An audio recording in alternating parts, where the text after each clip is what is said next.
All right, let's test out audio.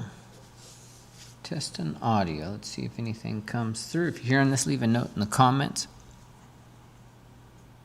Looks like I'm hearing it. Yeah, good.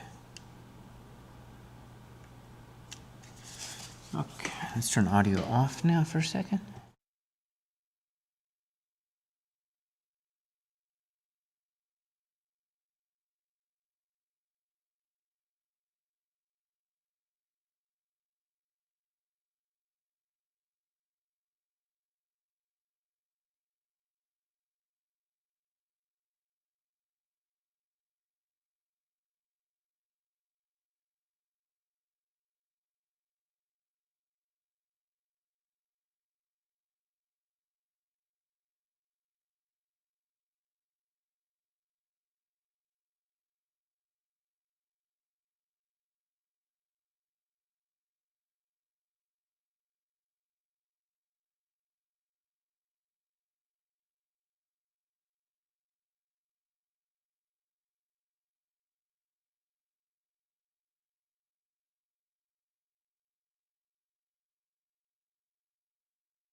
Okay, we should have some audio in here. We're just gonna pause a moment. And again, I'm jumping into this without a ton of notifications. So feel free to share this because I'm literally just hopping onto YouTube and going live. So very irregular, but we will regularize after next week.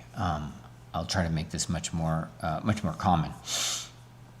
Because mostly I just want to be in here and I want to be talking about the industry and I want to be responsive, make sure that, we're hitting topics that are important, because now is a time of change. There's no question. Now is a time of change and a lot of change, exciting change. But it really does depend on where your focus is. Like what you yourself want out of life. So if you have questions about all that stuff, make sure you post them in the chat. I'm looking at that. And so we've got about 20 people that submitted. Let me double check that number. Yeah, we got exactly 20 people that submitted that I've got to review. And my thinking right now is that I'm just going to kind of crush through people like I did on last Monday, and then if there's anybody I want to deep dive, then we'll talk about that in a little bit. But next week there's going to be nothing because I'm going to be gone in LA to take care of some family stuff and some meetings for the business. So, any questions? Let me know in the chat. I've got it right here. Let me turn that off. Good to see you, CG Max. And let's start looking at work, yeah? Like what's useful, what's important, and what's powerful. And I'm gonna start at the top of that list. I'm gonna work my way back. If you got questions, shout them out. Let's see what we got. All right, so Vertex School. Jan, hopefully we're gonna get to your work for sure today.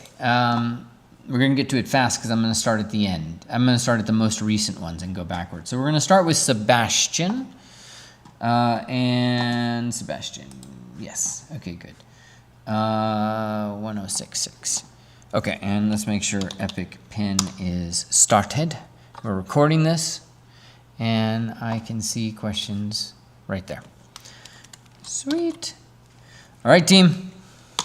Sebastian, what are we focused on? You're in Argentina. You're focused on collectibles. You're focused on minis. So you're a sculptor. So we want to see how things are applying within that range. And so what's really kind of important for us to kind of consider in this conversation is character artist. And this has been true for a while versus sculptor, right? These are two different jobs. So what job is it that you yourself are focused on? And up here, you say specifically you are focused on collectibles and minis. So that's a sculptor job. So you're going to be judged based on that. There's one thing off the bat, which is probably, I don't know if I would include this. This is actually a really good version of it, so it's not bad, but it's kind of heavily prioritized over your commercial work. I don't have any social media here, and I should. I don't know your last name. I don't know why you're hiding that. I can't hire you from here. Sorry. Hold on one second. Let me drink some water. So am I going to email you from here? Am I going to message you on ArtStation? You say you're full-time, contract, and freelance. I don't have your LinkedIn. I don't know your last name. And I don't have an Instagram to just see what your daily, or weekly or whatever your work product is. All of that is big negatives. I'm going to quickly skip you and go to the next person, even though you got great work. It's just you're in this mode where you're a little bit too artsy for me, and you need to become a little bit more professional for me. And that's a real issue that that people have to deal with in terms of recruitment. Are you being artsy, right? Like, are you hard to get? Those days are done.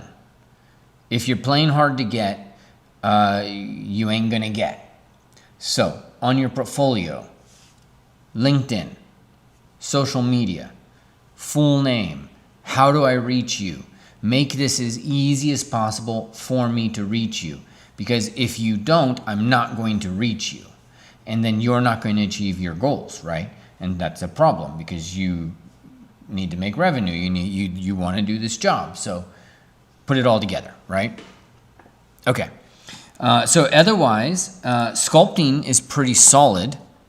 And let me see. I'm going to crush through this real quick on a couple of things. Because in terms of sculpting, there are specific hierarchy of problems. And I'll explain that here in a second. So for example, you don't have really any big problems with torso. You could get a little bit more in depth on what happens to the costal arch in a swing like this, but your anatomy is pretty rock solid. We don't have a ton of issues there. The form, proportions, all of that's working. It's just what's the next level that's going to make a difference, right? And again, this all works. And it's great stuff. Where is it falling down? Okay. So all of this stuff, studies, these all should be at the end. This is a finished product, right? And it's 3 years ago, so that's a problem. 5 years ago, a finished product. Where's Thor? 2 years ago, awesome.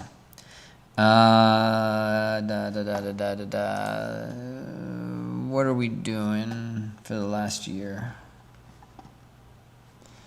This. I'm taking classes. Is that from a class? That's a study.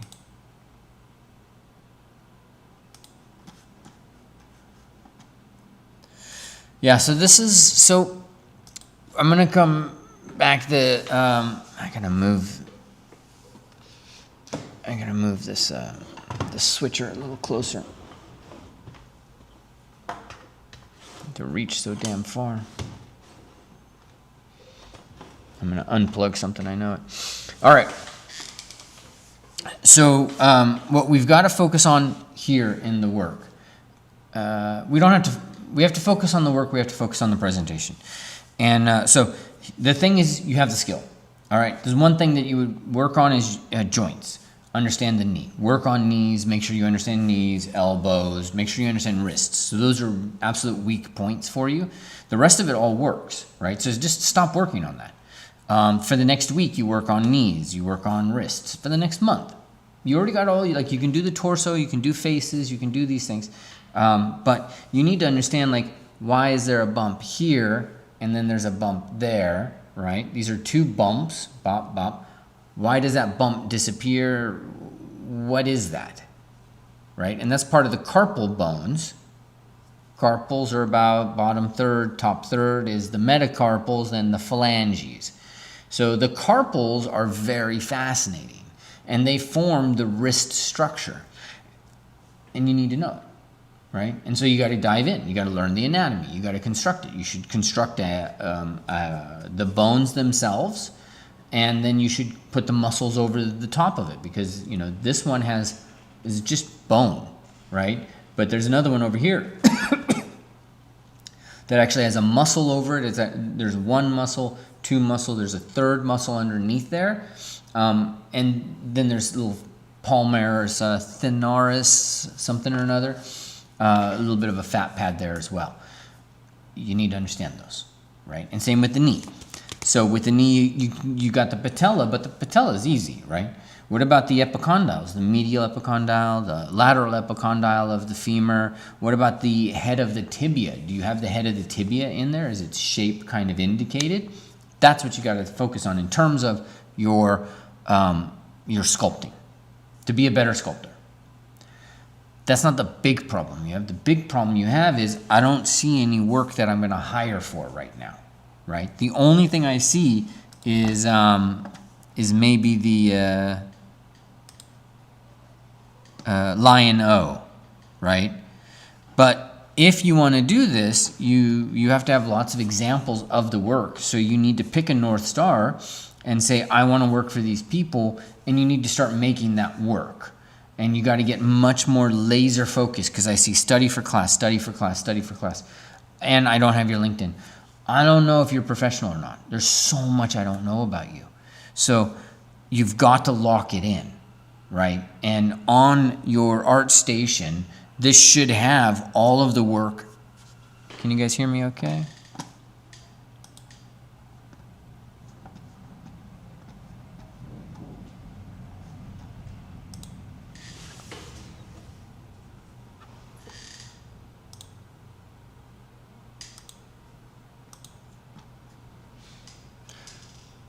Okay. Stream's good. Okay, let's turn that off, and so I don't have to deal with that stream. Okay, cool. But you need to target, right? So like these ones are great with the. Let's go here. This is great. More of this. More of stuff that people would actually make. And like these, do better versions, like get up and redo this one. This is 2 years ago. You work through your anatomy, figure that out. And we just need more, right? But now you have a problem, because in this, I don't know if this has changed, but after the tariffs and everything else, the collectible industry collapsed. And so I don't know what the current status is, like this week, or this quarter, I should say. But last year it was miserable, and most people I knew were suffering. So you've got to sit down and start to think about where you want to go. What do you have a 5-year plan, right? And so a part of that is the work, okay? But another part of that is just your brand, which is, I'm going through this right now, and this is something I go through it actually. Every year I do it, but now I'm going through like the big 8-year movement. I've gone through several of these. So ZBrush kicked it off for me. There were innovations before. There was ZBrush kicked it off, and then Substance Painter kicked off another evolution, right? So Substance Painter a lot of what Substance Painter did, ZBrush used to do, and I would train on that, and we would talk about it. Substance Painter I had to pick up. And then Unreal Engine became super important, so we pivoted that way at Vertex. And then now we're pivoting with all of the machine learning, right? Because AI is machine learning at the end of the day. They'll call them AIs, but they're moving the goalpost. It's just machines learning and developing patterns. So now, what is your job going to be? What do you want to do? And so this is where, for me, it's very important that you get professional, right? Because I don't think that the days of somebody just sculpting and getting a job, like those days they've been gone for a while, but if they're still here, they're definitely shifting. You need to think about how you add, and this is everybody, how you add value to a company, because that's what people will pay you money for, right? And all my artists, my students, at Vertex, everywhere, how can you add value to a company? I'm not saying I got the answer. It would take a lot more to sit down and figure it out, but I would start journaling and start thinking and trying to figure out, like, what is it that you can do? What kind of consulting roles can you maybe pull? Is it your sculpting itself? Like, start going out there and picking really ambitious projects and doing those, because those ambitious projects they need people. You have to develop that skill for it, right? So this looks like a student account. We need it to look like a pro. So I hope that's helpful, Sebastian. And let me know if you got questions on that.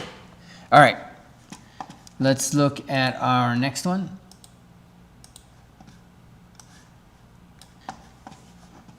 Vincent. Okay, student at numeric. All right, so we talked about this last time. This isn't enough. Student at. Okay. There's no LinkedIn. Okay. So I don't know what you did. You're interested in work, but I don't know much, right? So I need to go more. Let's see if this does better. 3D artist, student. Okay. So why do we have to say student? I mean, you don't want to lie and be like, I'm a pro, I just left Blizzard because Blizzard wasn't good enough for me, right? I mean, that kind of shit gets figured out pretty quick. Can't get away with that. But why do you have to say student? Why can't you say 3D artist? Why can't you say what you're passionate about, right? Maybe because you don't know. Because, you maybe are a student and you're like in the early stages and you're like, I don't know what I want to do. I don't know if I want to be an animator. I don't know if I want to be character artist, make environments. Okay, so I got that. But you need to, as quickly as you can, get focused and choose a motto, right? And so we talked about this in the last Monday, so you can look at that portfolio review to learn more. The basic idea is go to ChatGPT and ask it to help you write out your about page for your LinkedIn that talks about what you're passionate about. Character artist, immersive storytelling, whatever it is. Let's get more pro, okay? Just because you are I'm a student all the time. I take classes all the time. I could be in a master's program right now. You guys wouldn't even know it. I would love to be in a master's program right now, okay? I would be in master program after master program after master program. Like, I love learning. I'm always a student. I'm not putting that down, right? So decide what you're passionate about and start trying that on in the About Us section. And say, 3D artist, or let's get a career. Are you a character artist? Are you an environment artist? Start figuring that out. The work, this is all character, so this should say, and you got 3D character artist, so this should say 3D character artist passionate about X, Y, and Z. Okay. Now, when and again, I will in general talk as much about how you present yourself as I will about your work, because all of those combine to give the company that you're applying for a picture of you. Right? And you ignore one, you might as well ignore the other. Like, you can't get away with it. You have to have both of them at a high quality. So when we look at the work, we look at skill triggers. When we look at your resume and how you're presenting yourself, we're really just looking at you as a person and somebody who's going to work here. Are you professional? Right? Do you know what it's like to work? Do you understand deadlines? I mean, this is real. Do you understand deadlines? If it's your birthday, are you calling in the morning to say, guys, it's my birthday. I know you love me. I'm going to stay home, which is actually something I did. And I almost got fired for it when I was in my early 20s. Rightfully so, because the business doesn't care about you and your birthdays, right? Like, great, it's your birthday. Love it. So glad you're here with us. These are the tasks today.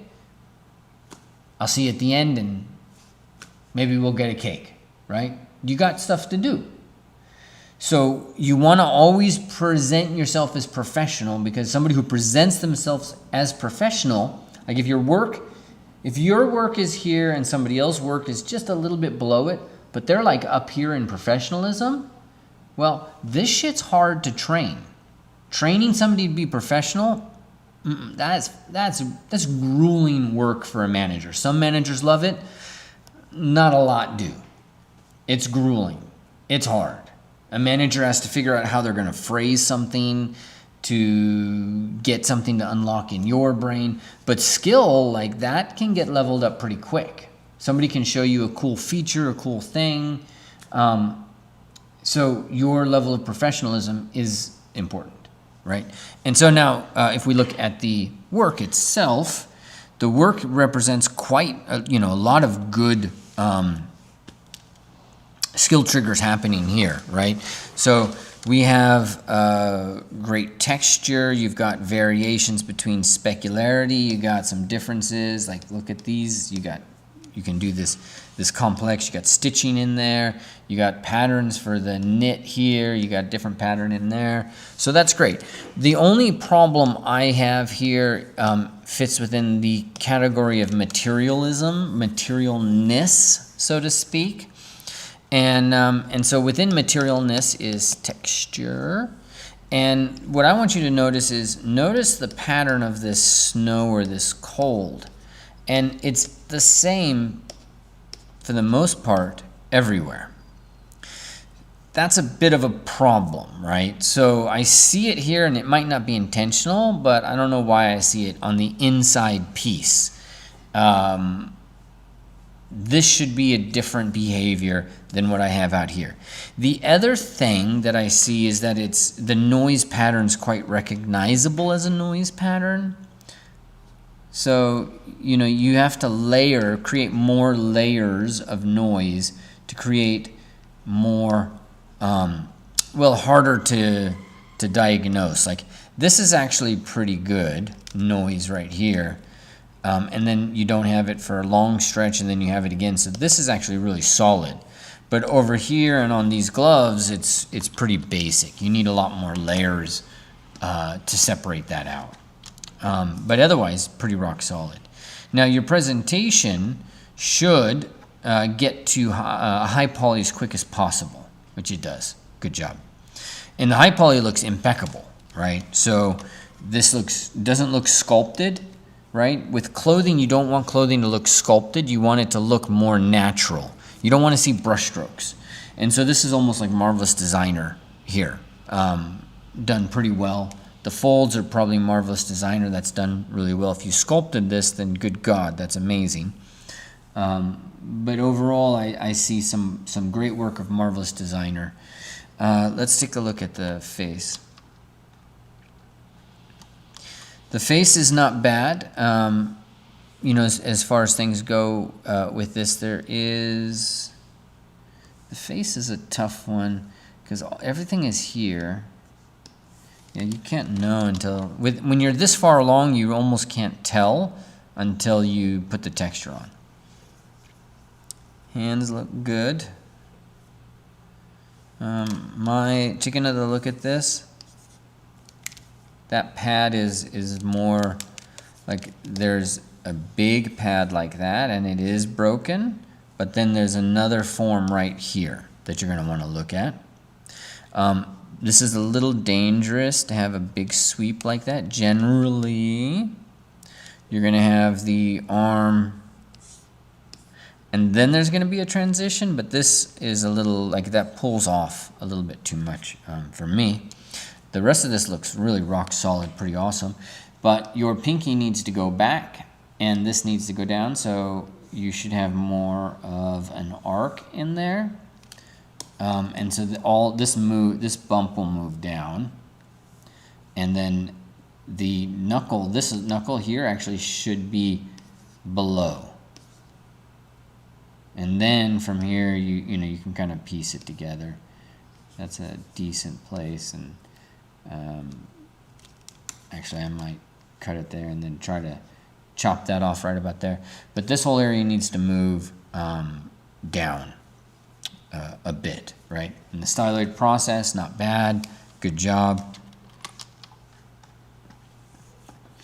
That's your concept. Sweet.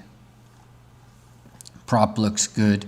I could use something that's got a little bit more of the texture pass. And so the person I represent, I wanted everybody to go visit, is Marco Lazov, who's an amazing sculptor. But this is the piece that he did that I thought was, you know, great presentation, basically. Really great presentation.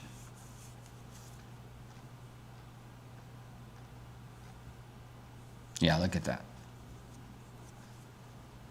So, wireframe would be good as well. I don't see the wireframe. So a little bit more presentation would be, to me, essential to keep this professional.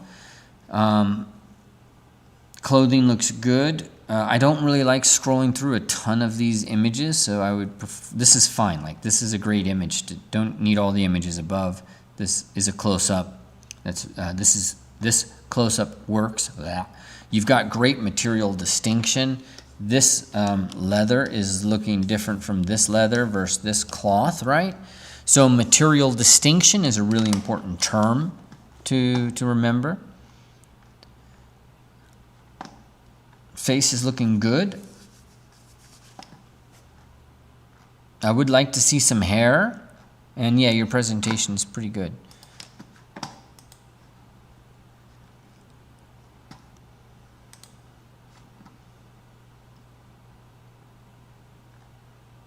How long ago was this?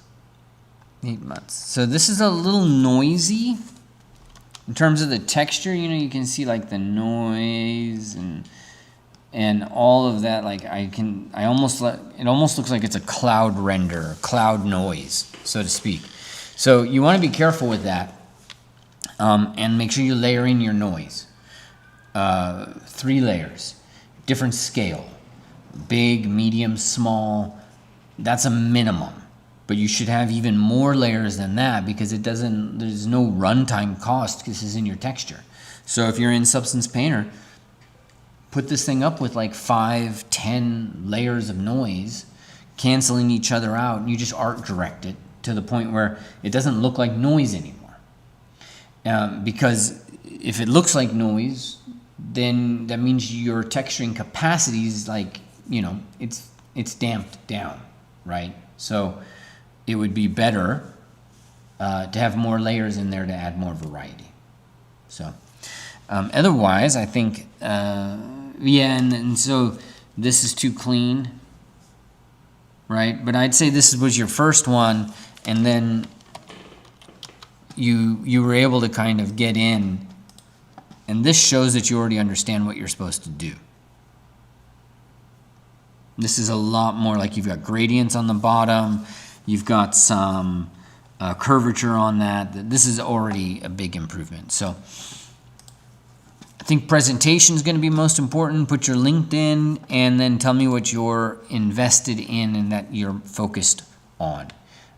That's going to be the things that really help Vincent. Does that make sense? Let me know in the chat. And let's take a look at Matteo.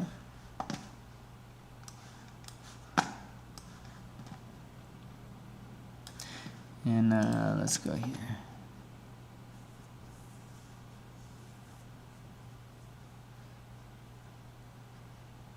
Okay. All right. So I don't know if this is the best place to do concept art and visual development portfolio review per se, because Vertex doesn't specialize in that. And so I don't, and I've consciously not gone into that area a ton. We are flirting with it, but it's my focus is the jobs that really move, right? But I know a lot of people are interested in the 2D painting side of things. concept side, the illustration side, and I actually have a 2D. Like that's where I started with, and it's oil painting. You guys can't see, but my studio is actually an oil painting studio, and that's the first love I have, because I'm that old. It's before Photoshop. I predate Photoshop by a good margin, and so with that done and said, I'll just offer my feedback. And hit the points that I like to make sure everybody's hitting. All right. So point number 1, professionalism. How is your professionalism? So I haven't even looked, because professionalism is a checklist. It's, do you have some socials for me? You don't need socials. You need a LinkedIn. First, your full name on there. Is there some way for me to get a hold of you? Not just messaging on ArtStation. Your email is in there, your contact email, so that's great. If I sign in, I'll probably see that. So, that's good. I don't see socials, and I don't see your LinkedIn. So if I wanted to know more about you, like where you are right now, I would actually have to come in here, and I know I'm talking to camera right now, and I'd have to type it in. But there's a couple of you, and I don't know, like. Do you have a LinkedIn? There's 20 of you if I go to LinkedIn. So it looks like there is somebody. Comes in pretty quick. No, I clicked and then it came and then you disappeared. This is 4 pages of you. There you go. Nobody's going to do that work. Nobody's going to sit here and click to try to find you. That level of desperation, there's so many other... by that I mean no hiring agent is that desperate that they go through all of this for everybody. Your work would have to be like, best of the best. So you don't want to be in that. Like, just make life easier. Put a LinkedIn. Okay, so if I come in here, freelance, so you're just getting started, but there's a gap 3 years after education, so there's stuff to think about. And make sure you review the Monday one where we talk about the about section and how to make that specific to you and whatnot.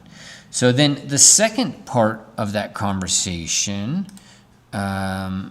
is close it, Ryan. Is who do you want to work for? And so right now I don't have any sense when I look at this site who you want to work for. Okay, let me switch over to the screen so people can see it. I see artwork, but I don't know who you want to work for.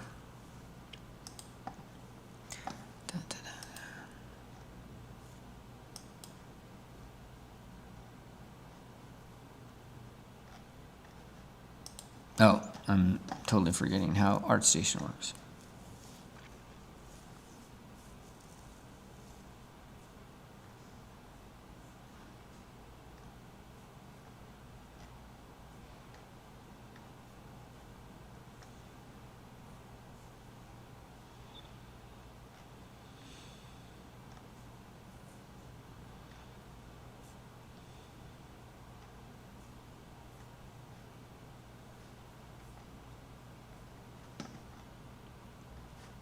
Yeah, there's some great world building here.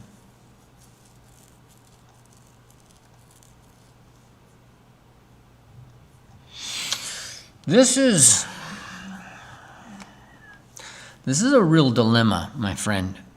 I swear I need to come up with a solution, but we don't know where, like, we're in a time of change, not everything is landed, okay? So there's a couple of things for us to think about. Let me show you somebody I met recently.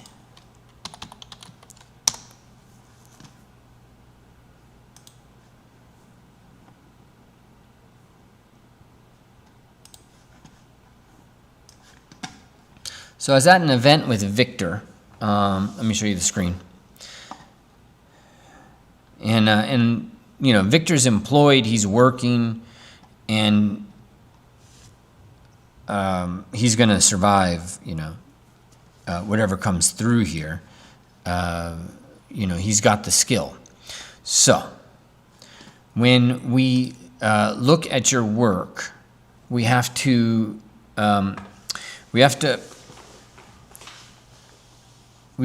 find our North Star, right? And so Victor's a little bit more character. Like I see character with you and I see environment with you. And so this is where now you have to become a bit more laser focused and strategic. And you got to decide what you want to do. Because I don't know anybody that's hired to do character and environment. So like if you're Craig Mullins, like maybe you do a little bit of everything and you do cool key concept kind of work, keyframe illustration. Most people do character or they do environment, right? Because there's such different workflows. Like you have to know so much anatomy for character. For environment, you have to know how to structure environments, and you have to understand compositions and landscapes, and it's different, okay? Even Peter Paul Rubens had a specialty, and he brought other people in to do things for his paintings. So you've got both here, and we need to figure out like what's our goal, okay? And so now if we go over here and we look at Victor's work, and we're analyzing this, it's a character, right? And you can see he's going through it pretty quick.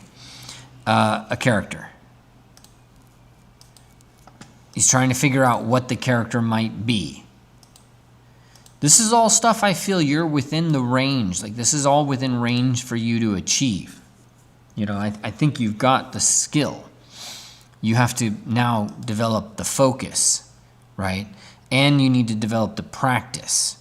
Okay, and so, this is always, especially with us visual people, like you're always building the skill. But the danger would be that you just keep building skill, right? So when I go and I look at your portfolio, one of the things that's very, I'm very happy to see is that you're very project focused and you're very much focused on a design brief, so to speak. And I would suggest you continue that, but you need to build up a lot more, because as a visual designer, you're designing a lot of images. So the idea would be you've already designed a lot of images. So you need a lot of proof of concept before somebody really takes that chance. And so that's your job now. I think, did you say you're in uni? India. Okay. Doesn't say uni. Let's look at the screen.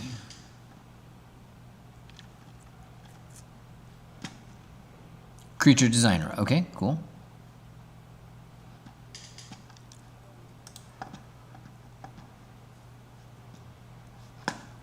Okay.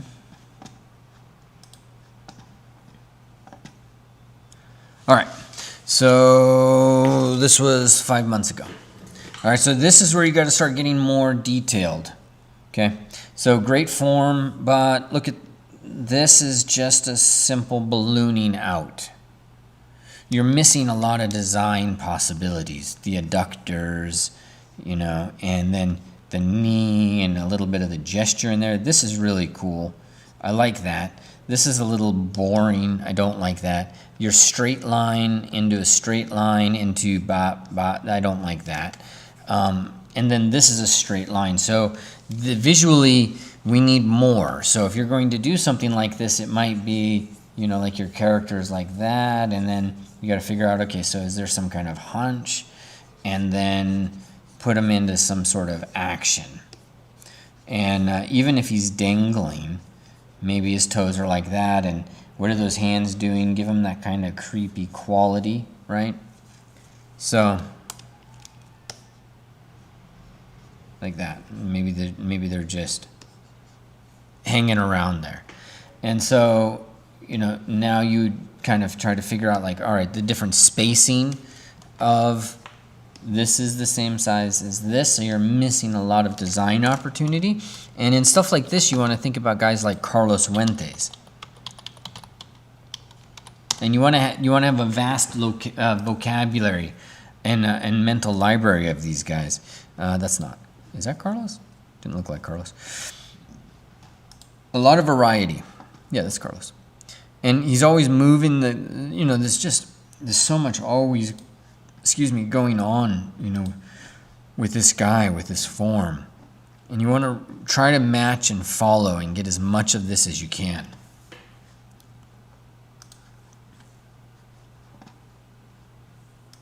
How long ago is that? Last year. Okay. I like these better than I like the finish. So you got to check your half tones. That's most likely what's happening, is we just need some more subtle transitions. But anyways, you got to get laser focused now, and you got to get on design briefs, and you need to, pick characters and start, going from start to finish, creating things like this. Of course, Victor's amazing, so that all takes time, and you're in the beginning of your journey. But that's the advice. Okay. Okay, let's take a look. All right, Jan. Let's see. LinkedIn. Sweet. Environment artist. That looks like a Vertex scene. Yeah, Jacob. Okay, good. Yeah. Software engineer, transitioning, vision engineer. So what's the focus? Master of engineering. What's the focus for you? It's interesting because you're moving from the area with the highest employment to the area which, is a whole different ball game, and much more competitive. So when I look at this now, I'm starting to think, okay, now, what's the goal? Ow, son of a. Is it employment or is it art, right? Because we're artists, so, you wouldn't be the first artist to say, I don't care about money. I remember specifically telling my last employer, I don't care about money, I just want to do this. And he cared about money, so, he was quite glad to hear that. And that was the last person I ever worked for, because, it wasn't, I learned then, I needed to stand for myself. So, where do you want to go? What's the focus? So you come from this background, right? And so I came from an anatomy background and drawing and traditional sculpture, and then that went into this organic sculpting revolution, and it's the combination of my background plus what industry I'd moved into, what trend I'd moved into, and that catapulted me all the way to where I wanted to be, right? So there's a thing I do. Let's start Photoshop. And by all means, I think you're here, so chat away and tell me. What's the focus? Come on, Photoshop. That's fine.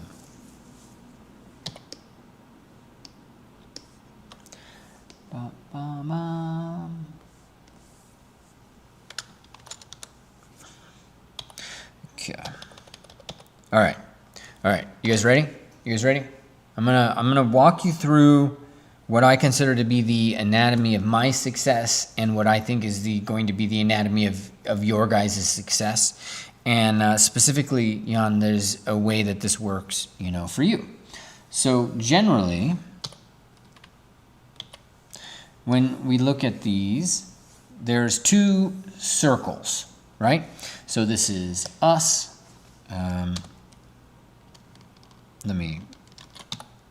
This is not the way out. What the fuck is that even doing?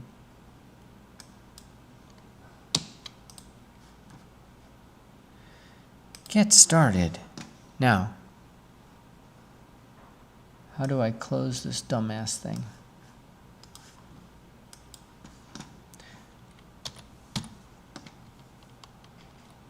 Okay. Yeah, that's better. Okay, this is you. This is industry, right? And so generally what you want to be doing, what all the people... What is that? I don't know what the arrow is, guys, so hopefully it goes away. Okay. You might be a poet. You might also be an amazing cook, and you are a pastry chef, right? And all of those coincide with restaurant, right? Or not restaurant, what do they call it? Food service. But that's not the industry you want, right? That's not the industry that we're going for. So what are the skills that you bring into what industry? And this is what's really important now. This is actually why it's so hard to do this kind of work, is because what is the industry today is actually what's changing. 5 years ago, this was very simple. And so this would have been, you have some sort of technical capacity, you understand 3D, you would have been able to learn it. So what do? You create an environment that showcases that you can do this. So you created that, the prop, and you created that piece under the guidance of Jacob. And so now you just need to prove that you can do this and get that interview, show your professionalism, and wow them and get the job. It's just a grind at that point, right? But what's happening now is that the industry itself is changing a little bit. And so, you know 3D, Unreal, all of these things, they're still very much something that you can trade on, okay? Because that's what we're doing here, is we're trading on these skills that you have. Okay, so you have some programming. You have Unreal, right? Let's say mid-poly workflows, which is what most environments are based on. You understand low poly environment. Let's just put environment art, right? And so here's us trying to get it in, figure out what's going on with the industry. And then so now underneath this is some sort of trend. And that trend is moving through the intersection of you and the industry. What is the trend? And so in my world, my degree is actually in poetry. So that and the game industry, they don't connect, okay? So unless I want to be a writer. So I have a whole bunch of skills, but in terms of the industry, I sculpt, paint, draw, I understand anatomy, and I understand traditional sculpting.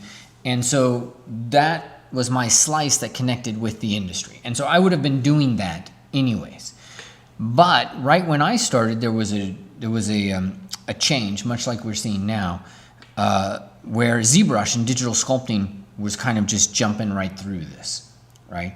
And so when it was doing that, I hopped on that. And so there's two parts to this kind of conversation. And there's two visuals for me anyways. Because the other visual is, thank you. The other visual is that, you look at, no, we want to do this different. Sorry, one second. At waves. And so you want to imagine that all you guys want to imagine that you're surfers, right? And a wave is actually a circle. So as soon as that wave hits this, then it crashes and goes on the shore, okay? And so you're trying to find the trend or the technology or some shift that's coming. And you want to track that all the way out here and then ride that all the way in to shore, okay? And so me, in my example, I learned ZBrush, like, let's say, I learned it pretty far out, ZBrush 2. So I learned ZBrush, and then I mastered it, and I created ZBrush workshops, UArtsy. I did a bunch of dumb shit. Then I came into Vertex. And so about the time I created Vertex, it had crashed on the shore. And so then a lot of the work was being done, it was being done in the Philippines or in other countries where there's a currency efficiency for the US or Europe or whatnot. And so it was harder to get those jobs. Back when I jumped on it, if you knew ZBrush, if you understood anatomy to some extent, like you were in. You could get in. It was not that hard. And so I would just train people on ZBrush, and they would suddenly level up, and they'd be making tons of money and supporting themselves, and they had a viable career path. ZBrush is not a viable career path in and of itself now. Back then it was, okay? And so it essentially is for me, because everything I have comes from jumping on that bandwagon way the hell back then. If I did not jump on that bandwagon, I'd just be somebody who likes to sculpt. But now I have tons of tutorials. My anatomy figure ships with ZBrush. There's just lots of opportunities that accumulated because I was early. So, Jan, what is the trend? What is the thing happening now that if you jump on it, 5-10 years from now, you have this giant name, this giant brand, you really don't have to work a ton, and you save all your money, and you're fine, like for the rest of your life, basically. This moment in time that we have here, guys, is bigger than my ZBrush moment. There's always moments. 8 years ago or so, when Substance Painter and Substance Designer came out, a guy named Josh Lynch, and there was a couple of other guys out of Sweden that started doing Substance Designer training, and they rode that wave and are still riding that wave, right? And that's how it is. You hop on the technology, master the technology, and move forward. Okay, so of course, everybody's going to say artist or AI, right? But AI is that's like saying art. It's a big freaking world. So what does that even mean? Okay, that's what you need to be thinking about in your mind.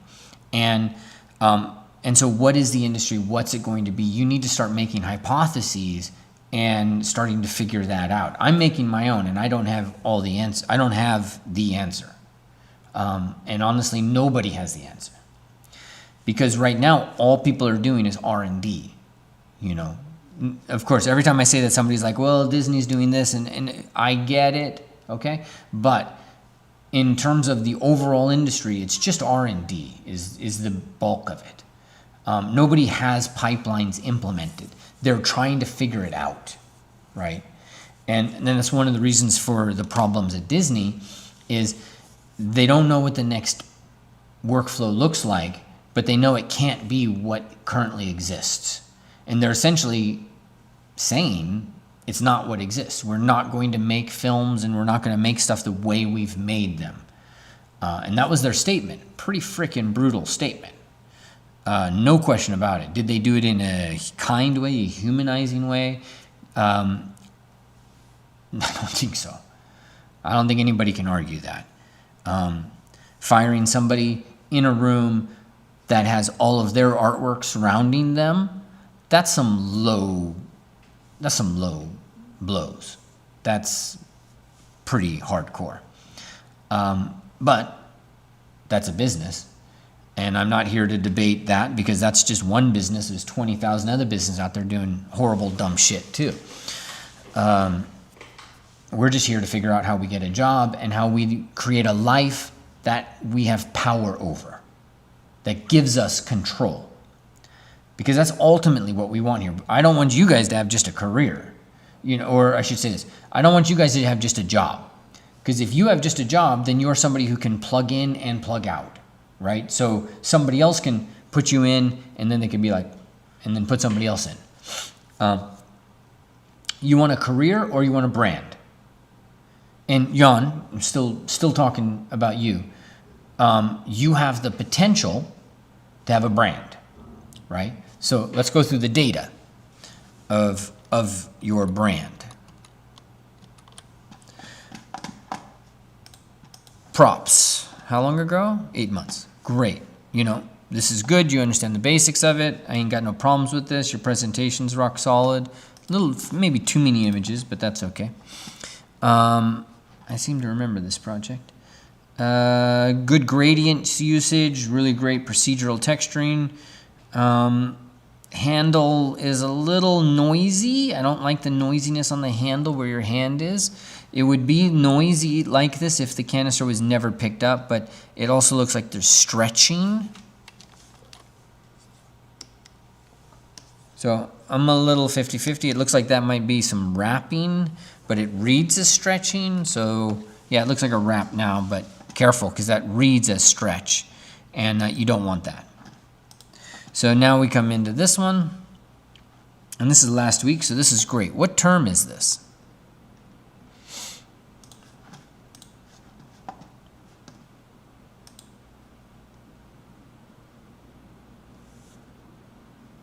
Final term. Okay, so this is term 3. Yeah, look at this one. Yeah. Okay. So, you know, this has everything. Look at the color, the lighting, warm and cool. In terms of an environment, I don't think you could ask for more. They would have to be pretty silly. This looks really great.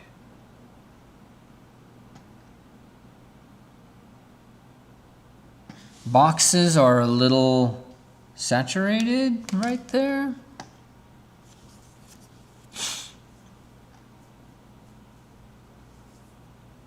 I don't know if that's the light.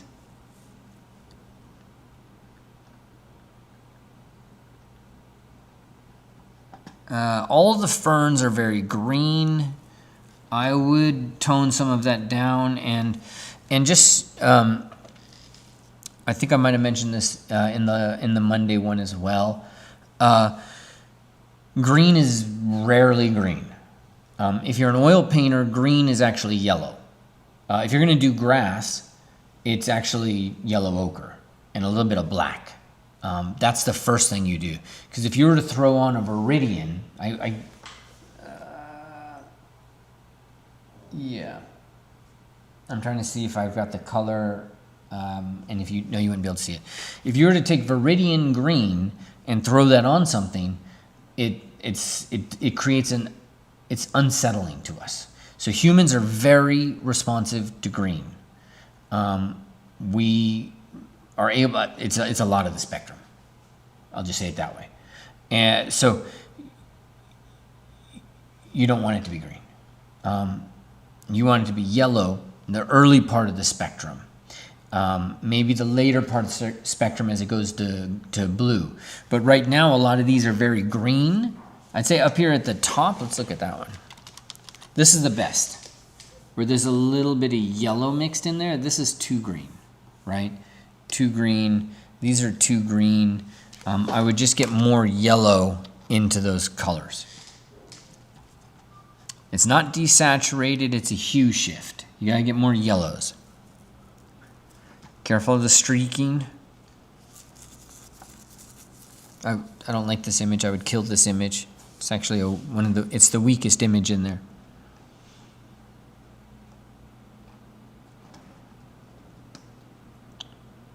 Yeah, that's pretty nice. Just that green. You got to tone that down because everything else is so dirty and these leaves are just vibrant.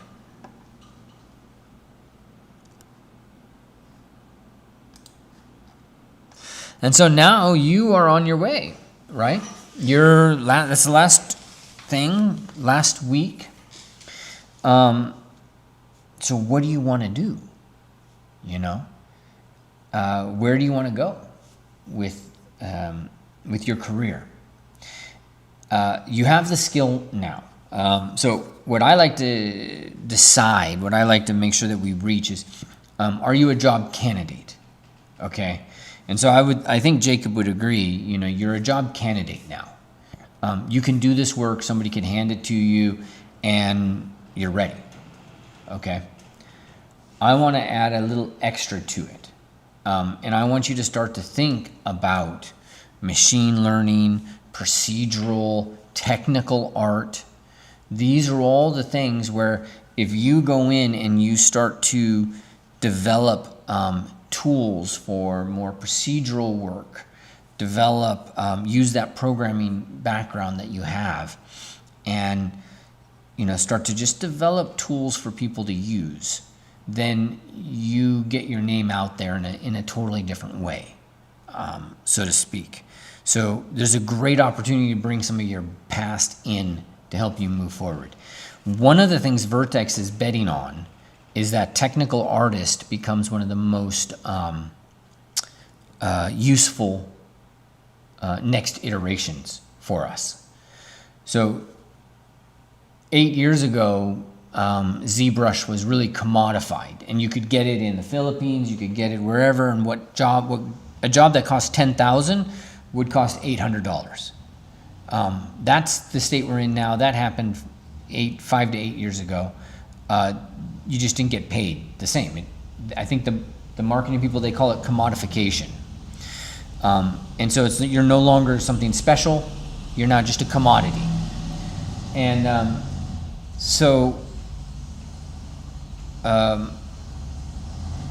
I want you to be looking and thinking, like, what is it that you do that is going to kind of keep you future-proofed and keep you from just becoming another commodity. And for us, technical artists, that's one of the ways to think about it. And environment artists, especially somebody with your skill set, perfectly primed to just go in and start picking up tools. So you can either take one of the classes with our guys, or just start making tools for the stuff that you like. And that in and of itself does a lot. So I hope that helps, Jan. Great job. Okay, I was going to go faster. I am not going faster.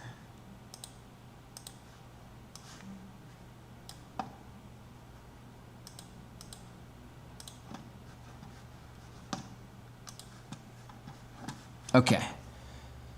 Strahin. Okay. 3D artist. I need your LinkedIn in here, my friend. LinkedIn. And 3D artist. What does that mean? What does it mean to be a 3D artist?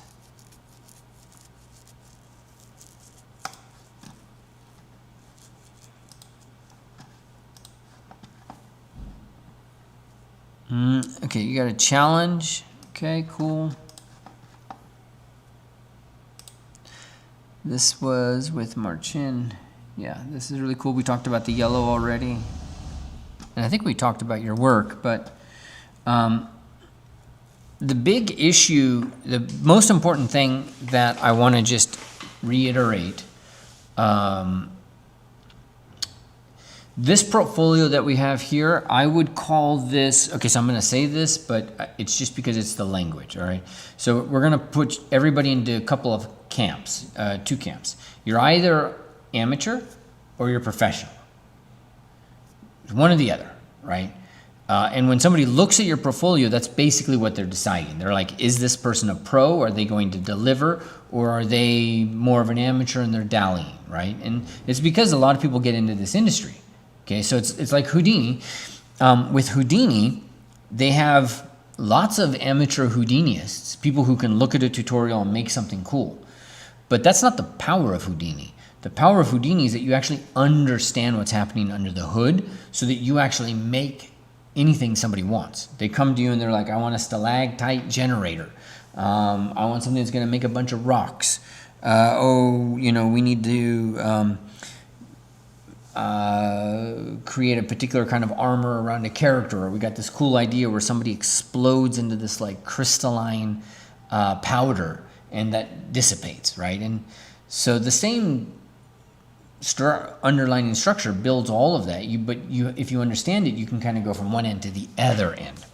So is it pro or is it amateur? And right now it's amateur because you've got challenges on there. And so challenges are when, you know, you've done something that's a challenge, like it's your own personal thing you've done, but you haven't maybe taken it all the way.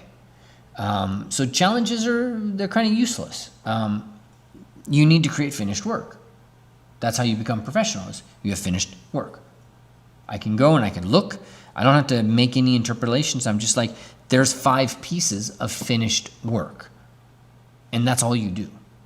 So your creature bust with that you did with Marcin, finished. Good. This guy that you did a couple years ago, done. That's fine. Okay, but the rest of it, with the sketches and whatnot, we need to take it all the way, and that's 6 years ago. So the most important thing now is that you actually figure out where you want to work. Do you want to work at id and create those kind, like Doom characters? If you do, then you now need to start creating those characters, right? So that's what Marco did. Marco wanted that. And I think he got it at a certain point. But now he's just got a ton of things that he's making. And, you know, your work doesn't have to be at Marco's level. Marco's work wasn't at Marco's level, right? Nobody's work is at their level. They all start somewhere. And so you just have to start. And you have to work on creating finished items.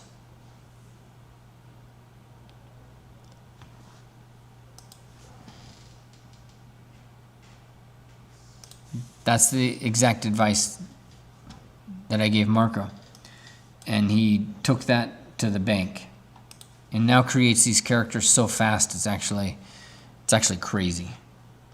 So fast.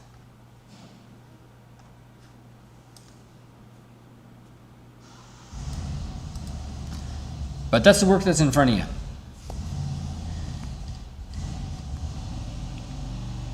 Any questions? Let me know.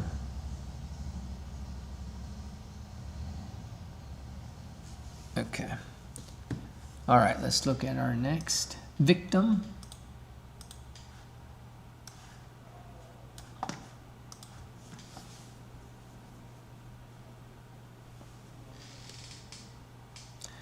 Jan, sorry, I just saw your answer. I should have looked before.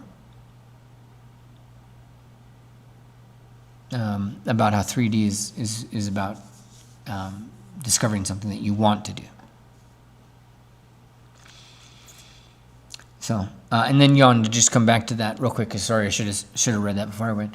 So now the next thing is you put your portfolio out there, you create another piece, and do me a favor, start flexing that programming muscle, because it makes a difference in the interview when you can be like, I built this tool, I built that tool. Just put it in there, even if it's not a passion, put it in there as something that you do, because it's a huge flex right now, right? So, huge flex. Okay. Jorge, amateur or professional? We're still in I've been making renders for architectural interiors. Yes, okay. Well, we're confused is what we are. Because you say architecture and then we have a character. So what do we want to do?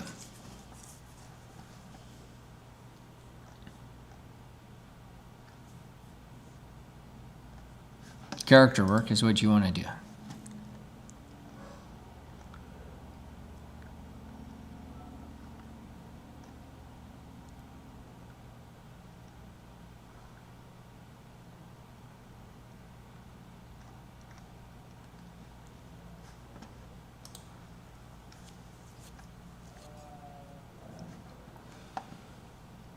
Yeah, all right. Let's look at skills. So I'm going to give you a word. Travis gave me this word a long time ago. Material distinction. And so does material A look different than B, look different than C, look different than D? You know, and that means color, that means spec, that means texture, that means noise, right? That means all those things. And so right now there's no material distinction to speak of here. The best example is Josh, the example I've always used, is not necessarily the best, is Josh Herman. And this Josh right here. What's he doing nowadays, by the way? Head of world building at D&D. What a job. Is it this one? Yeah. Yeah, look now, if you look at this, you see material distinction between this piece, this, what's happening here. Like each one of these pieces has a distinct color, noise, spec. They just look like they're different, okay, versus the gauntlet here. And that's what you need to have in yours. So, you know, you have to just do the work to figure out how to make that happen, right? And then these are also older, so we need more. We got 3, we need more. Breakdown. There's no material distinction to speak of here, that outfit. If you compare it with this, like there's so much more you can kind of do in this. And so that really gets to the next point, which is you have to have a North Star, right? And so we need a lot more work, or they need to be at a higher quality, and you need to have a strong focus. So that you can say, like, I want to work at Cloud Imperium. And so now I would go there and I would look at the Cloud Imperium characters and I'd be like, do my characters match? And if they don't, then that's the problem you're addressing. You're resolving that. And that's the most important thing. But you'll want a comparison because your work has to look as good as the work of people already in the industry. So you just compare it. And, you know, it can be a little daunting. It can be like, well, I'll never get there. And, you know, I'll tell you what every dad tells you. You won't get, or I'll tell you what every mom, you won't get there with that attitude, right? That's our job. Our job is to break it down and figure out what are the things that make a difference next, you know? So do you need to focus on texturing? That's a vertical. Do you need to focus on high poly? That's a vertical. Do you need to focus on the rendering?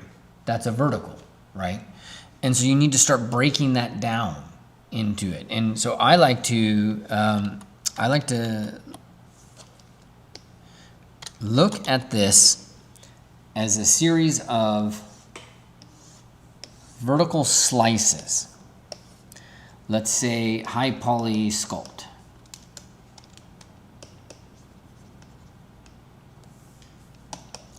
Low poly. Let's look at face. Texture. Render, right? So, is it rendered in ZBrush? If it is, no go, right? Is the texture a substance? Is the texture in ZBrush? If it is, no go. You're tier 1. You want to be tier 5. We could flip this around. Let's flip it around and go the other direction. So you want to, let's do 5 here, tier 1 here. So let's say the high poly, you'll see your render is a ZBrush, your texture is a ZBrush. Now you go up to substance, painter, right? And then once you're there, then you go, do you have gradients? Okay, do you have anchors? Are you using anchors? Curvatures is down here. Noise, is that at a certain level, right? And so there's a whole list of stuff that as you accomplish them, you go up in the scale, right?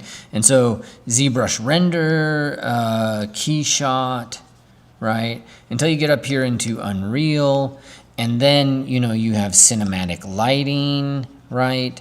And you have the textures applied, and maybe you have a movie of it to some extent. Like it all moves up like that. Okay, the face, do you have proportions, right? And then it comes all the way up, and it's like the next thing is the inner corner of the eye. how is that? Is that good, or do you not understand what goes on there? If you understand what goes on in the inner corner of the eye, man, you are tier 5. Like, you are a rock star, right? And so you want, in each one of these verticals, you want to be leveling up. That's what Vertex was built. We have these verticals. These are a checklist. They're in every artist has this in their mind. It used to be, I'd put down here, because I did a tutorial like this like 8 to 10 years ago. It used to be that if you knew Blender, you were tier 2, and if you knew Maya, you're tier 5. And that's totally gone. People care. When I say nobody cares, I'm not saying like there's not some company out there, right? Because you always have influencers like Abe. Abe does, I love Abe's stuff. But he did a little clickbaity where he's like, Maya is S level or something like that, S tier software. And all right, maybe. But do you need that? Do you need to pay $100 a month or however much that is? No. For God's sakes, no, don't. That's just social media content. Let Abe do his thing, and we have fun with it. But don't take that shit to heart and think that your ass needs to plunk down $100 a month to pay an Autodesk tax. Use Blender. Use it. The only reason we train on Maya is just because that's where I started. And at Vertex, we're converting it all over to Blender. I don't want Maya in Vertex school at all. I just want Blender.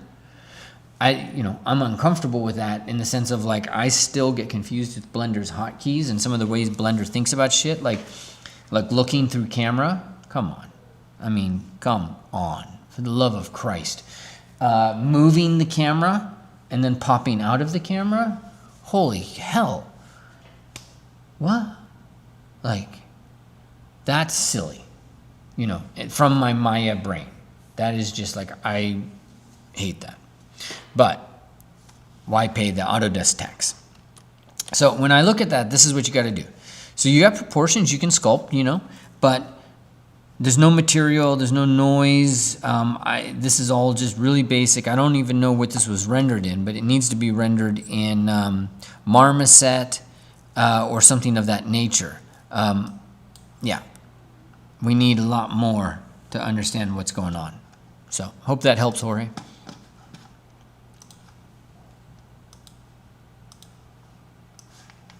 I think the solution is we go half today. I don't know if I got it in me to do all 20 because I'm going so slow. So I say we are going to get Seth, CG Mix,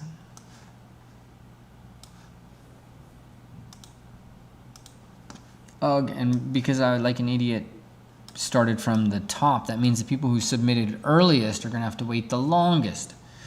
I'm a horrible human being. I'm so sorry.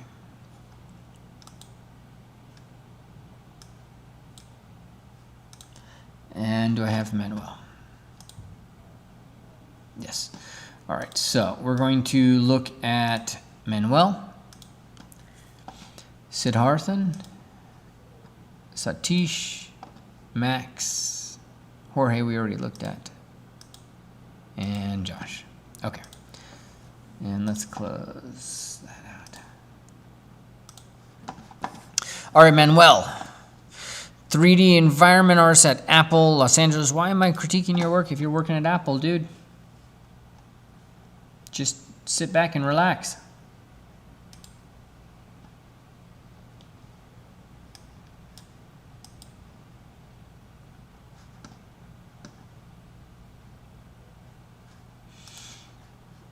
How old is the work? 11 months. Well, it's important, Manuel, to know what your goal is. So this is 3 years old, so it won't count. That was last year, so that does count.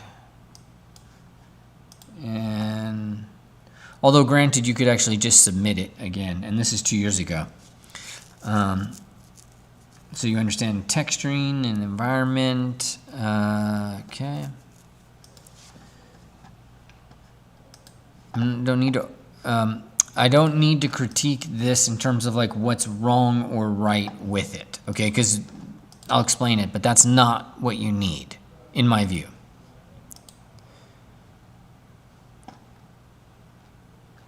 This we do need to talk about.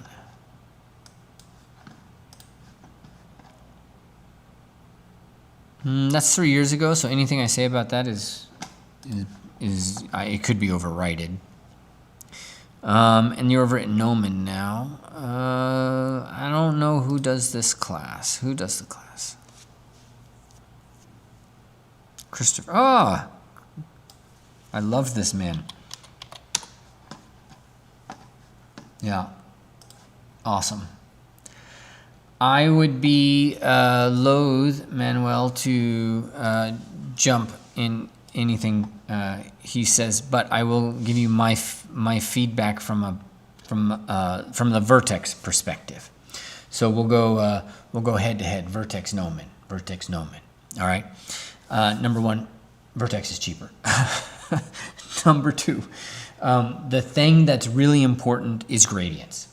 I see it right away. Gradients. You got to have gradients. So you've skipped gradients in almost everything. And so where it has contact with the floor, where it's got contact with the air above, gradients. A global gradient, and then a gradient on where the hands are versus where the hands are not. Okay, so those are really important. So let's look at this. You can see the value at the bottom at point A, the value at the top, point B. There's no gradient. You need a gradient straight across there.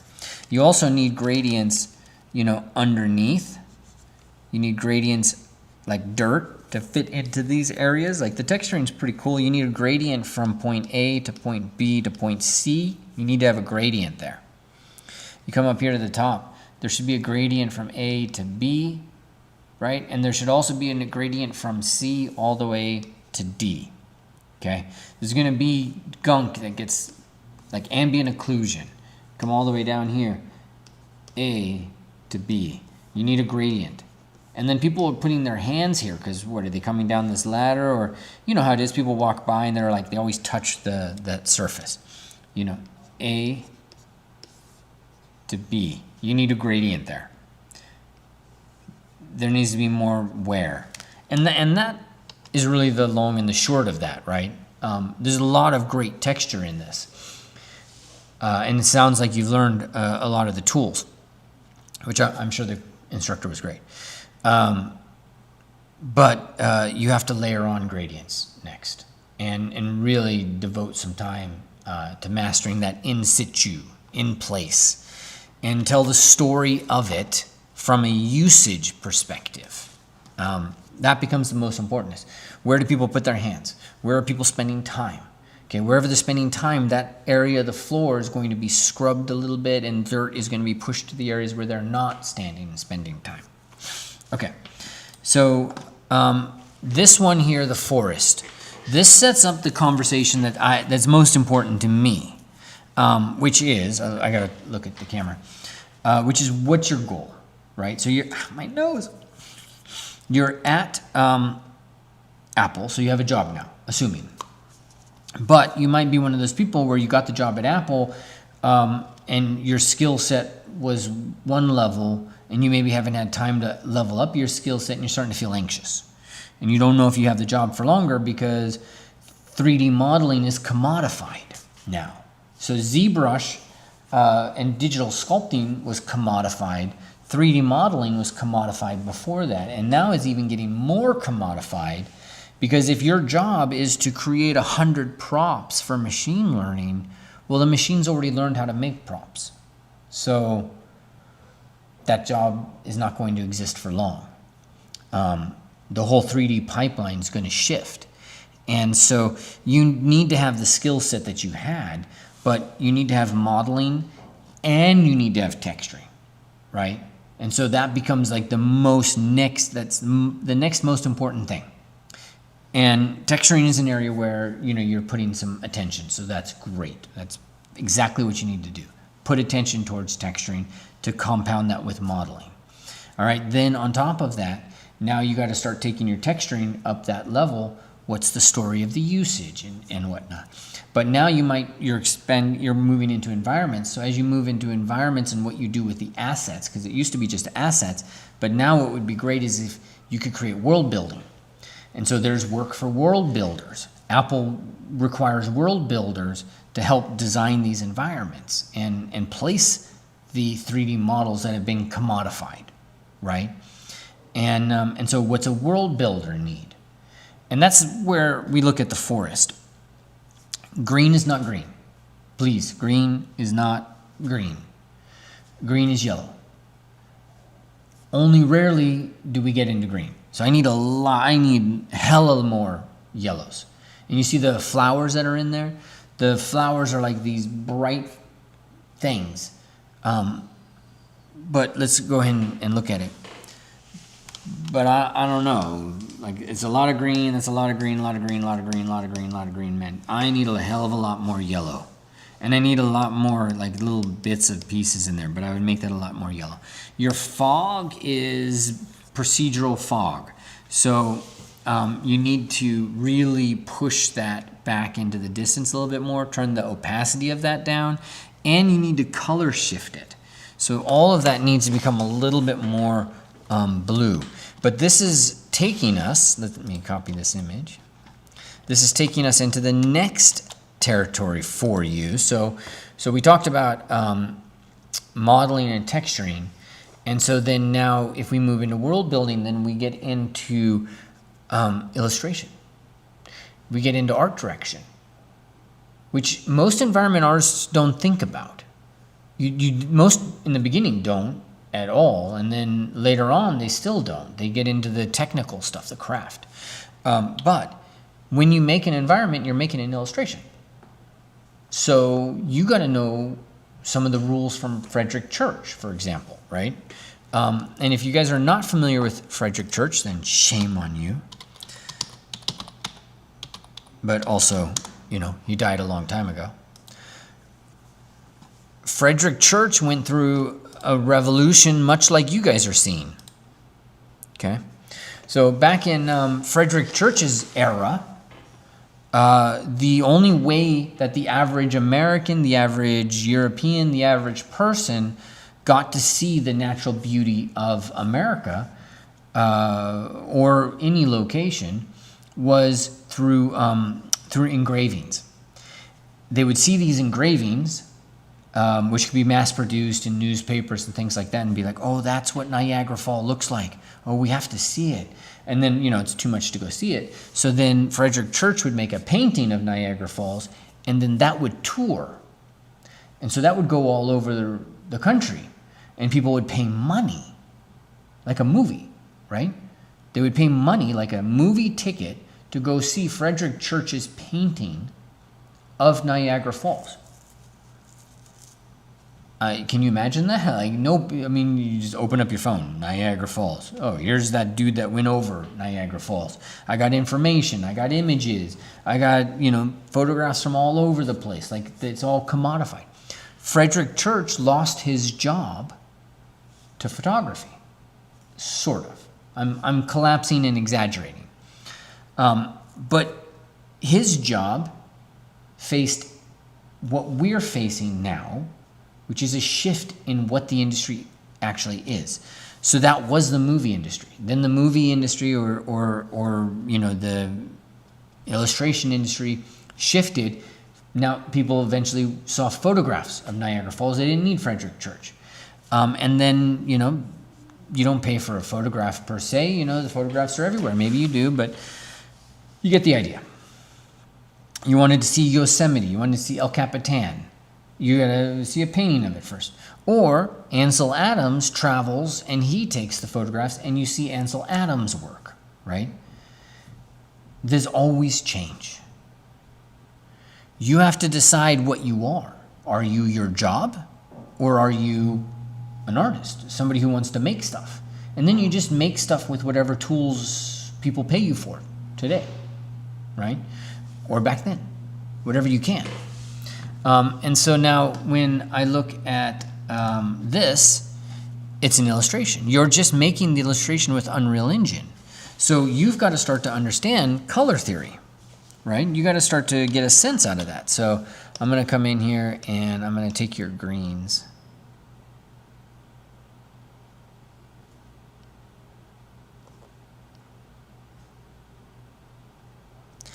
I don't like that. Let's do a channel.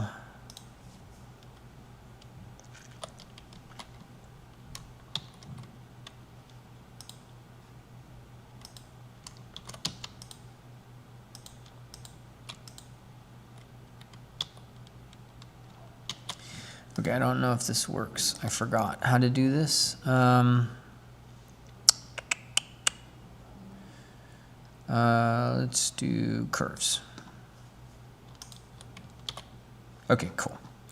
All right, so I've pasted my green channel, the green channel, into a curve.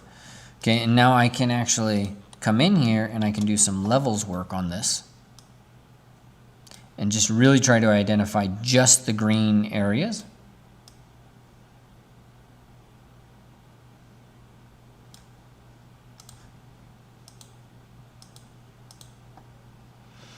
And then within that, we can now go in and go to the green and say,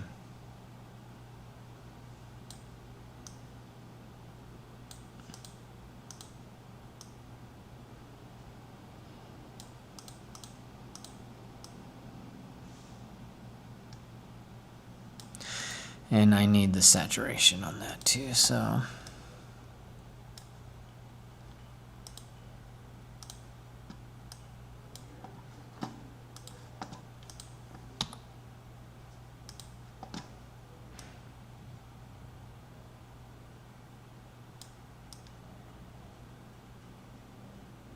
All right, we're gonna have to paint out the yellow.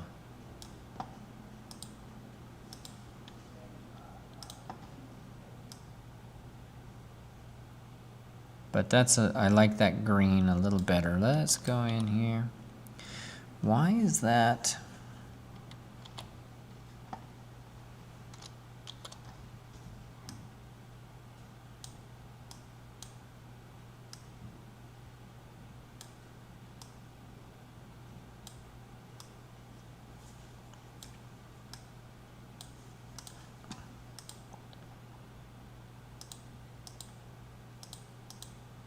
Okay, there.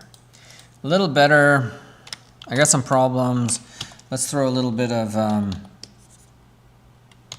don't know what the hell that is. So a little bit of color in there. So I'm gonna go into some yellow, desaturate. Probably right about there. And I just wanna kind of layer some of that on there. Yeah, I'm getting all mixed up. Let's turn all that off. And let's just, I don't have time to kind of work through my misunderstandings on that. Although I wonder if I can do a replace.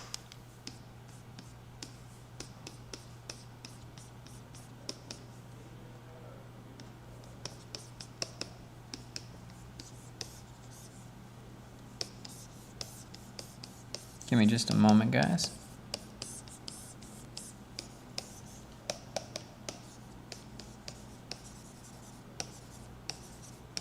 Okay. Now let's come in and get a little bit more desaturated.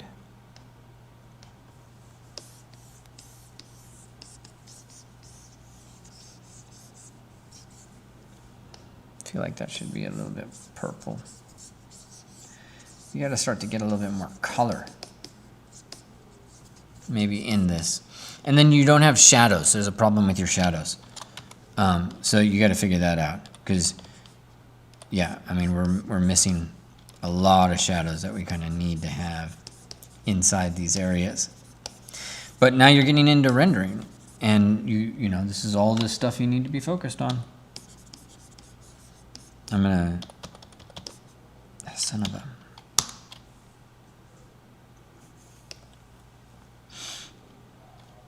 I can't see my brush size, so this is causing me some annoyance. I'm just going to kind of quickly fake some shadows.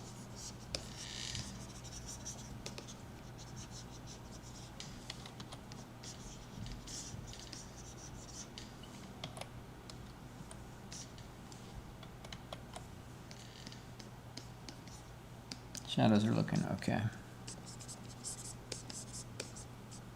Okay. So, better, worse, we're getting more color variation. We're going to get a little bit more drama to this. Like you can see this, if you look at the swatch or the gradients, which one is it? I need the zoom. No. Which one shows me the histogram? No. Sorry, I haven't done this in a while. Let's say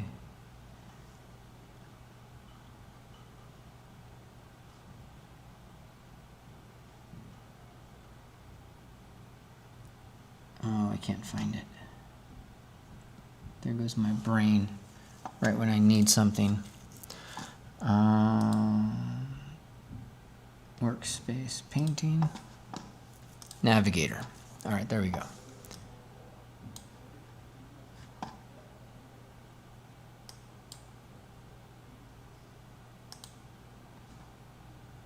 I'm looking here in this tiny image, and that's also what I recommend you do, is just look here and then see, you know, is it helpful? Is it not helpful? And so we've kind of concentrated some value in here. We've put more shadow in there. And then also, don't forget gradients in general. Like a little vignette around the edge. Always a wise thing to do. And every concept artist will do that. But it just helps sell the image. It's a cheap thing, but it helps sell that you're walking into something, as opposed to this, which is flat. Okay? So, in summary, when you get into this world, right, and really this is the world for me of a 3D modeler, is you get into texturing, start getting into illustration, and then start getting into storytelling. You know, start understanding, like, this is the thing that's going to be really hard for all the machine learning.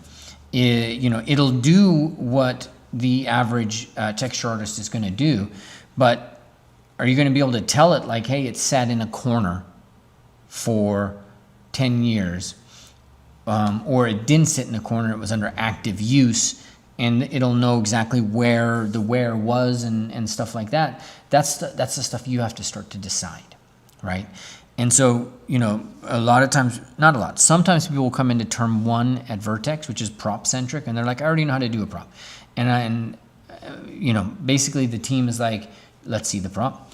And very rarely is anybody able to skip out of it, because one, if you don't understand the story of that object, and all you did was show us that you knew anchors and you knew this, I mean, that's 5 years ago, bro. You got to be able to tell a story. Like, that's how it is now. Imagine what it's going to be like in 5 years. But no matter what, you have to be able to tell story with your objects. It's not enough to know how to model. It's not enough to know how to texture. It hasn't been that way for a long ass time. You have to know how to tell a story with your work. And that's how you add value to your team and to the company, right? And the story could be as basic as this object sat in the corner for 10 years untouched. If that's the story, that's the story. But I'll know, as a viewer, I will know that that sat in a corner or that was used. I'll know from the texture, because we work with objects all the time. We're interfacing with stuff all the time. We have an innate sense of this. So I hope that helps. Okay.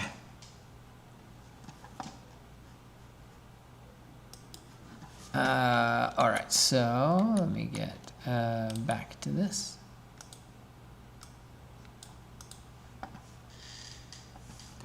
Absolutely. Is that you, Manuel? Are you the Mexican werewolf?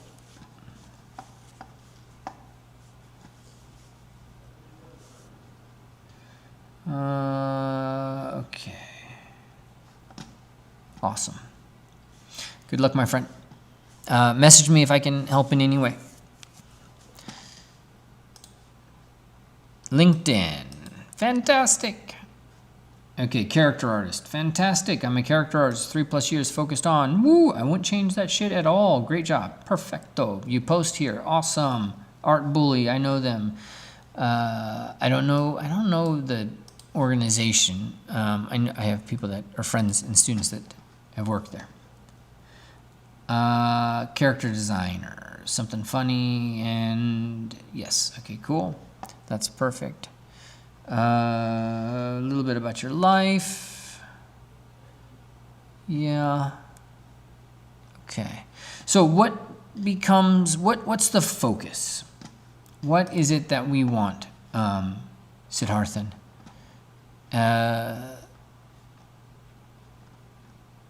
Diablo. That's great. That's proof. You can sculpt. Okay, cool.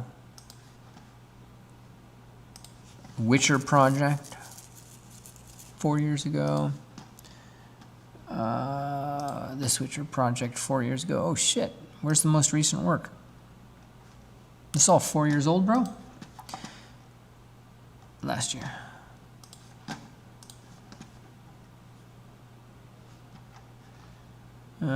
Three weeks ago. And this is last year. Okay, so work product is what you've got.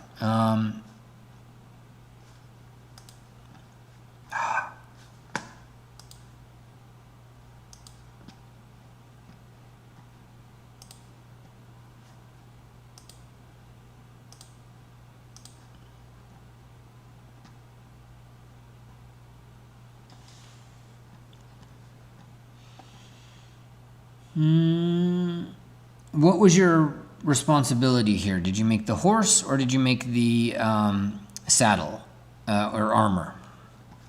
I'm confused. You made the armor. Okay, good. I got it. The post clarified it. Yeah, look at that. Great sculpt. Holy shit. Great texture. Love it. I think you could unpack this more. Did you do the texturing too? Yeah, you could do a lot more to showcase the texture. And honestly, the texture is one of the most important things for you to showcase. So showcase the UV, the texture map itself, so we can see that. And then we see how your UVs are laid out. You might not, well, no, this is for production, so yes, it's for production. So we'd love to see your UVs. And how many texture maps. Like this is all important skill triggers for things. So you definitely want to do that. And yeah, rock solid. I need to see the textures. If you can get me the textures, that would be great. And that's 4 years ago. So ultimately, we get into this territory where it's work product. So I got to know what you want. Because as we review, for me, I don't care about just doing reviews and being like, hey, go work on your anatomy. You could really work on your anatomy. You got to work on the color theory. Like, you know, those are verticals that never end. You know, you have to have an end goal. What is the end goal, right? So with Manuel, it was, you know, my feedback was based on the assumption that he may have scored a job a while ago and now he's looking at retooling with some uncertainty of the job. I don't know if that's accurate, right? I have to have an end goal for the feedback to matter. Otherwise, I'm just going around telling people, go work on your anatomy, go paint some pictures. Where's the rubber hit the road? Because we always have craft to work on. Always.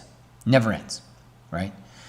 We have craft to work on, we have tools to work on. So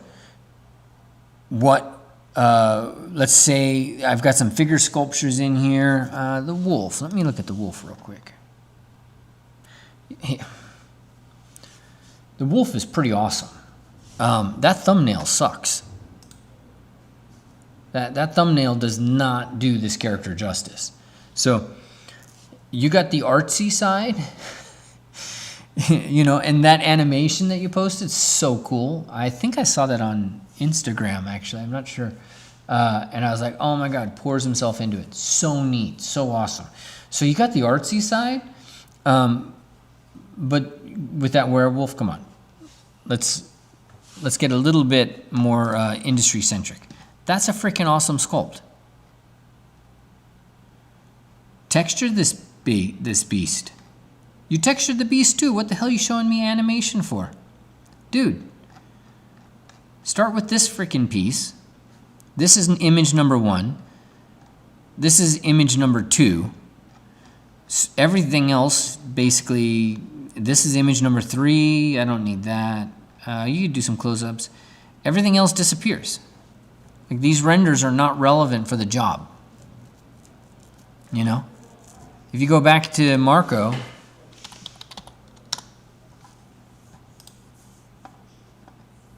I just want to know what's relevant to the job. Like, I'm going to hire you to make this. So, can you make cool stuff? Right? And Marco, of course, like now he's in a different world. But in the beginning, I always want you guys to have the render, turntable, close-ups, important items, topology and texture, high poly, important items, and texture. And your wolf needs that. Your wolf deserves that. Look at all that crazy work. So you got to go back to that wolf and do a better job. It deserves a lot better treatment than that. And then as we move into this, cool but not character work. And so that becomes a bit of a problem. It's a conundrum for us, right? And so you're not the only one to face the conundrum of wanting to make cool sculptures but having to make money making characters. Who else? Let me see. Ran, yes. Ran is in the same boat, was in the same boat, and he did a post a while ago about this, actually, I think. I forget where it was. But he was doing a lot of artsy stuff. I think it was right around here. It's like doing really cool artsy stuff, and then he was applying for jobs. And trying to see, you know, where's he at right now? He's at Giant Skull. He was somewhere else before that. But, you know, basically it became, is he going to make artsy stuff or is he going to make industry stuff? And industry stuff, they only care about industry. This is actually the biggest problem I face in life is I'm so deep in industry that if I go make an oil painting, I have to basically kill that industry voice because it like takes over. And so, you know, I have to work hard to get to the artsy side. But industry wants industry. And if you're in the beginning and you need work, then that's what or you want to level up or you want to go to the next company or something like that. You know, so this is where it matters what the job is, what your end goal is, sorry. And then that defines my job. So you've got all the potential, right? So let's say you want to level up to another job. All it is create more characters and present them a hell of a lot better than you're presenting them, right? And that's it. Just that wolf times 3, presented a hell of a lot better. You're in great shape. You know, fantastic shape, I'd say. Any questions about that? I left my work recently. Now I'm planning to freelance and do custom. Statues, so just so you know, Sid Koran, statues is hard right now. So just make sure that you vet the industry. Right? Talk to people that are doing it. Because it's a hard industry now in this moment with tariffs and things like that.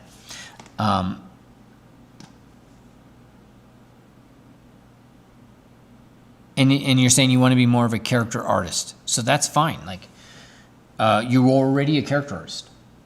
That wolf is a great character.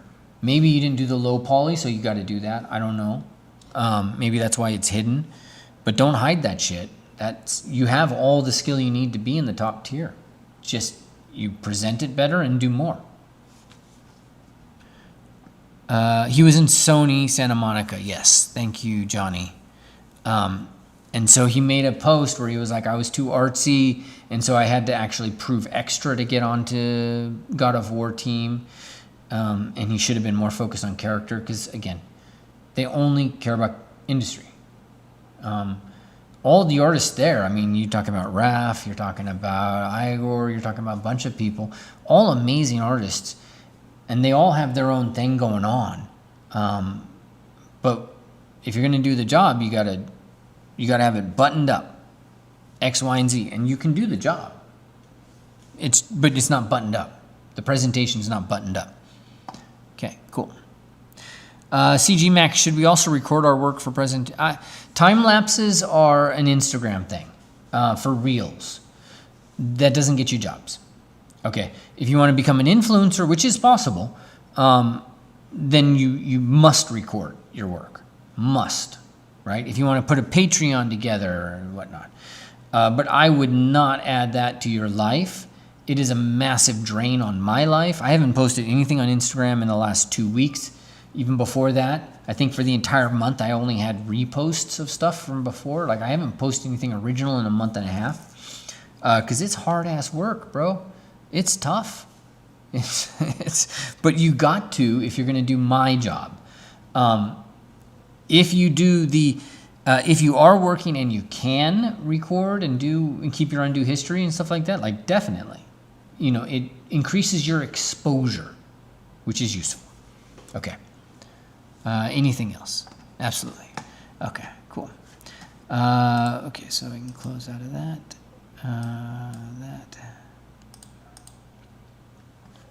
Okay. Satish, LinkedIn. Don't say studying, say you are a game artist. Open to freelancing, that's a given, so you need to change this. It's much more engaging. Much more engaging.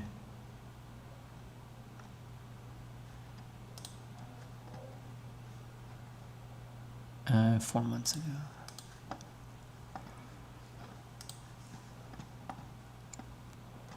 This one's tough because there's tutorials out on this. So you want to be careful in your portfolio of things that are tutorial items. So for example, I think Simon has a tutorial on this.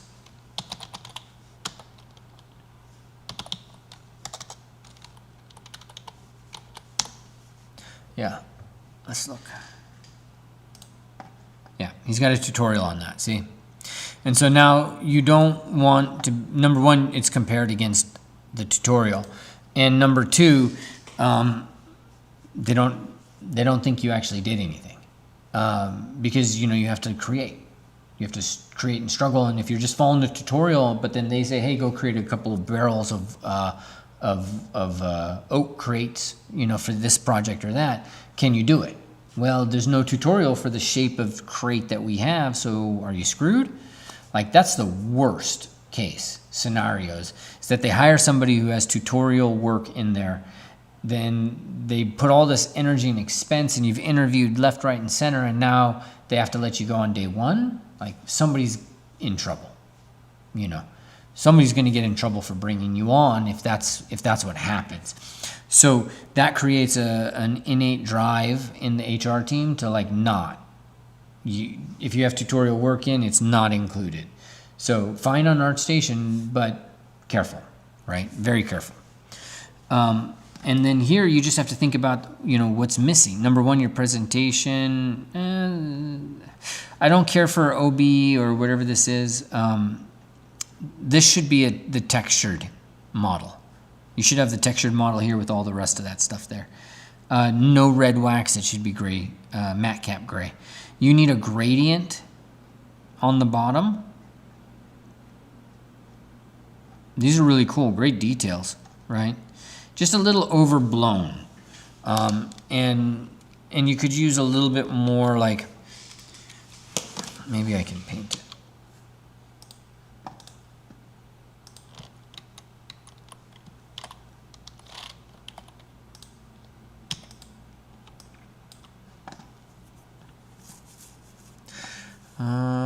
Yeah.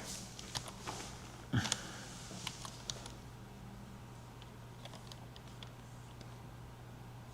me find a dark color. There you go.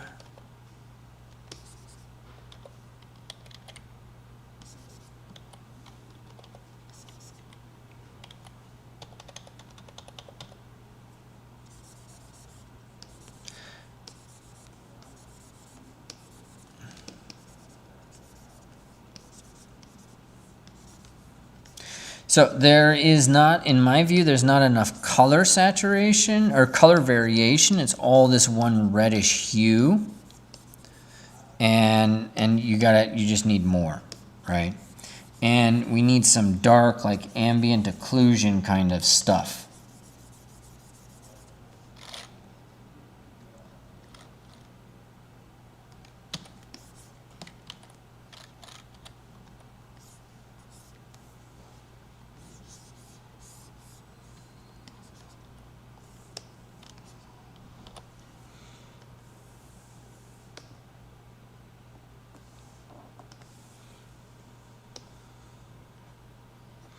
I'm going to increase saturation and darken.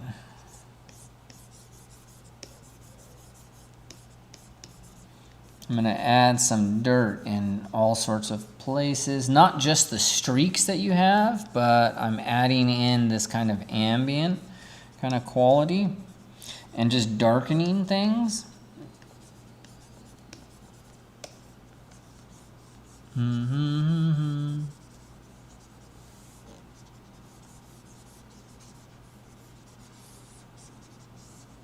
Okay, and then I'm going to come in here with the yellow. Let's do another one. And I'm going to add some color variation. And this one, I'm just going to switch to a color.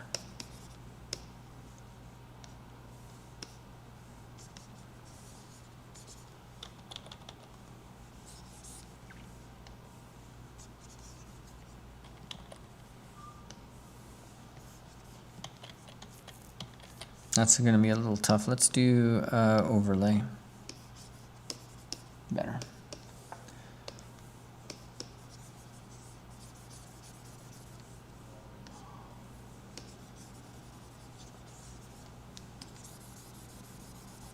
Okay. Now,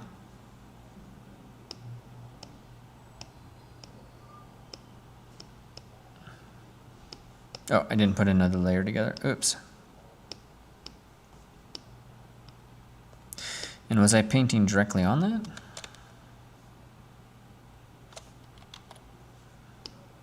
Yeah, it was.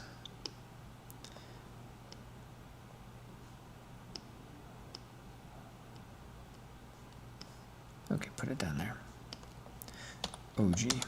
Okay. All right, so this is before. I added, like, you know, just darkening of some areas. And it should look a little bit better. It should look a little bit more solid now that I've darkened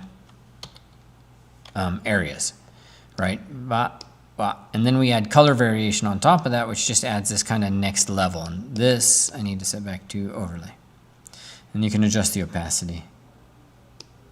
But it's just going to create a little bit more vibrant quality. That's it, right? So that's the most important thing that I would add into your conversation. You're just getting started.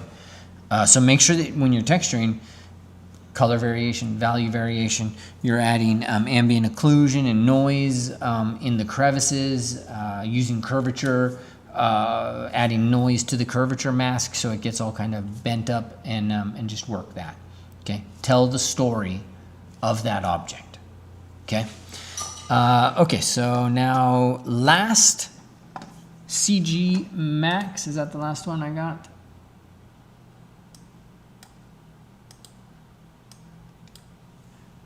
No. Oh, yeah, you are the last one. Rahman.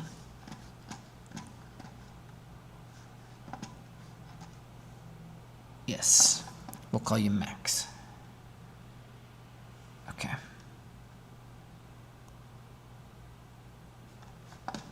Bio. Let's look.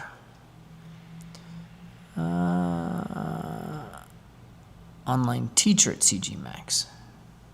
Now I'm confused. Let's go LinkedIn.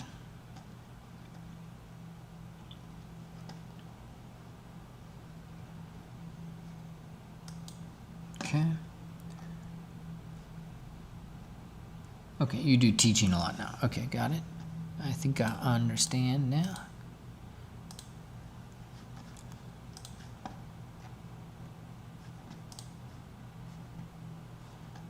This looks familiar.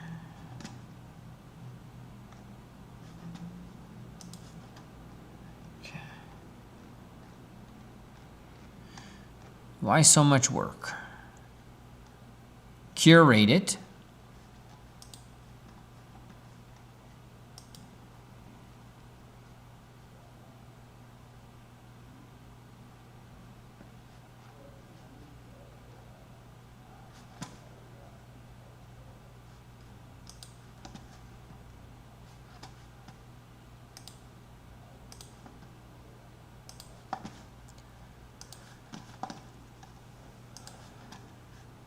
Yeah, gotta cut this. Only the best.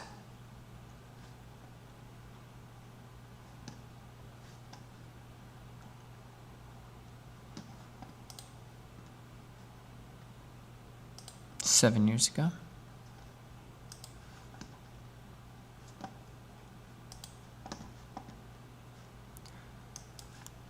Six years ago.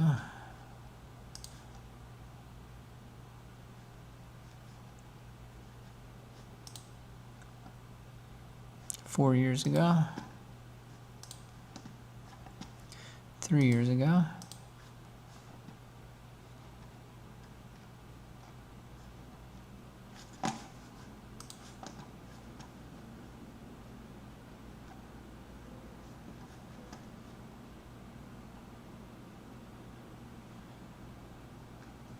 okay, that's 3 years ago.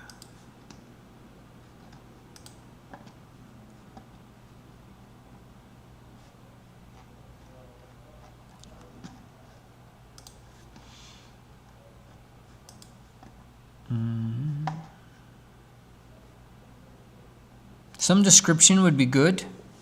So I'm gonna assume I'm gonna basically look at this from the perspective of a job. Ammunition. It's 3 years ago though. That's a problem. And this is 2 years ago. So what have you done for me lately? That's what the industry is gonna say. What have you done for me lately? Right? And now you can get Janet Jackson.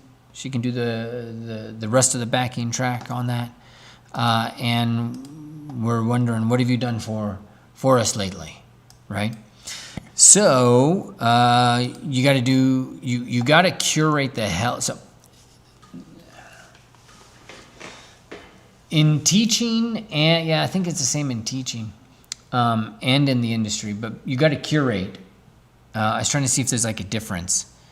But you got to curate. And if it's 2 years old at this point, I mean, that's fine, but you need 3 pieces that are done this year. You know, you need work done now. You need to be doing work. That helps the class selling, and it also helps getting the job. Because they've got 1,000 people applying for a job. And if you're selling classes, they got, you got 1,000 people viewing a ton, right? So like when I started, I put my class out and nobody was teaching. I taught literally the first classes in our industry online. I did. Nobody was doing that stuff. So nowadays, it's like 1,000 people talking about ZBrush and Blender and sculpting, and there's like a dozen people talking about anatomy. And do they know anatomy like me? No. But does a prospective student even understand the difference? No, they don't. That's the crazy part now. So you have to be putting work out to communicate and market and present yourself with what you're focused on. So really, Max, we need more work. We need more work. We need more recent, and we need to be targeted because you got 2Ds, you got props, you got some comic stuff on here, and you're doing like here. This is really neat. You're doing a concept, so you can paint. So that's cool. But what are you gonna do, right? Like here, so you guys can see it. What are we gonna do? And you could take a concept like this and basically build a game, you know?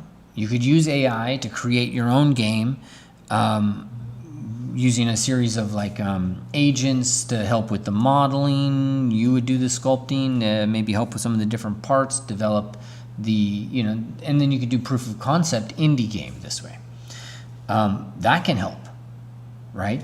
And that's a trend line. I have my daughter, God help us, has a boyfriend.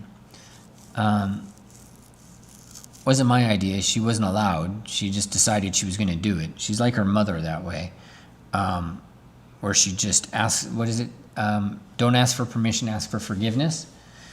But even when she's denied something, she will still do it and then ask for forgiveness. So, fucking hardcore. But I can't blame her because her mother does the exact same thing. So it'd be hypocritical. The boyfriend's father, I was talking to him last night, that's what he does. And so he's with companies like OpenAI or these, I don't know the details, of all of that. We're all just getting to know each other. But he makes a game in AI like that. 3D camera, behind and above. That's a trend line that's happening right now, right? It's a trend line Vertex will explore. It's a trend line you could explore. The question is, what do you want, right? So do you want to sell more classes? Do you want a job? Do you want to build a brand for this next wave that's happening, right? What is really interesting to me, and I'll wrap up this whole conversation with this, is ZBrush came in.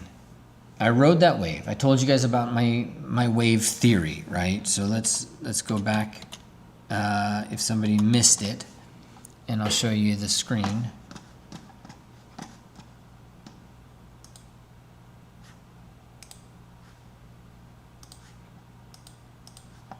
So some years back, I rode the wave of ZBrush, and I rode that all the way in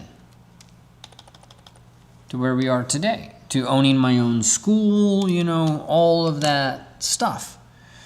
And so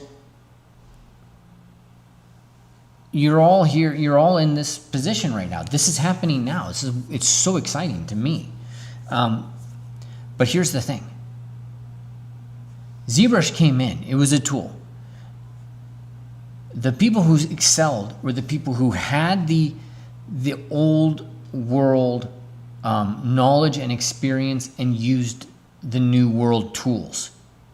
The people who could sculpt, understood practical effects, understood the pipeline for it. They wrote their own tickets moving forward for the most part. There were people that just came in straight from digital and they were just like, they were just amazing from go.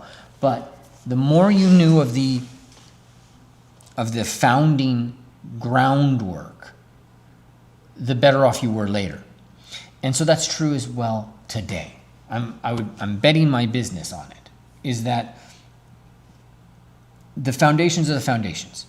So when we're talking about making objects, whether or not you're using Meshy Labs or some agent that helps you, if you don't understand that there needs to be gradients, ambient occlusions, that you need color variation, value variation, if you don't understand the foundation of texturing, then you're not gonna be able to get the results you want, right? You're certainly not gonna be able to art direct it, and you absolutely will not be able to tell the story of that object's life on this planet.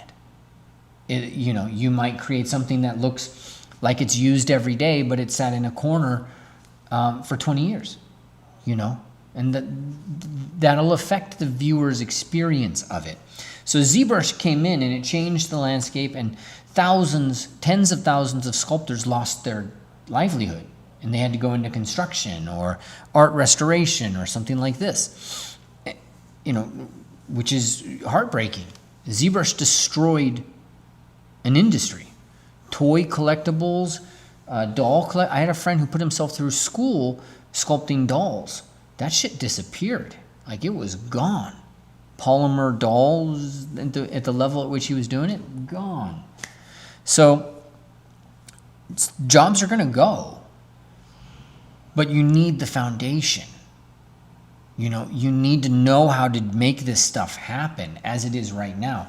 So this is why I don't advocate a 4-year degree. I advocate a year degree, a year certificate, something that gets you the skills now so that you are iterating and growing, because you guys, everybody listening to this, there is somebody listening to this in Pune, India, in some place in Egypt, in some small town or not even a small town, in Anchorage, Alaska, living in a trailer park, that's where I was living.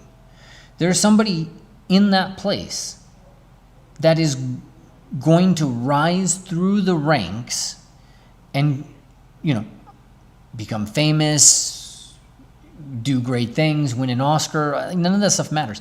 They're going to rise through the ranks and be able to support their family and themselves. And they're going to do it by understanding that you guys have to figure out the intersection between you and industry, and then you need to pick a trend that's happening, a shift in the industry, and you got to jump on it. Jump on it.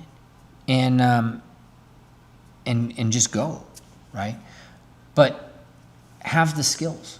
Like, I knew anatomy. I knew how to sculpt. So it wasn't like I was learning that fresh. So you got to build that foundational skill set, which is really what, for me, Vertex is really best at. That's what we do the best, is get you those skill sets in the shortest time. And then you have to go out there and make your name, right? So, all right. So that's it, Max. You got a lot more work to be making and posting.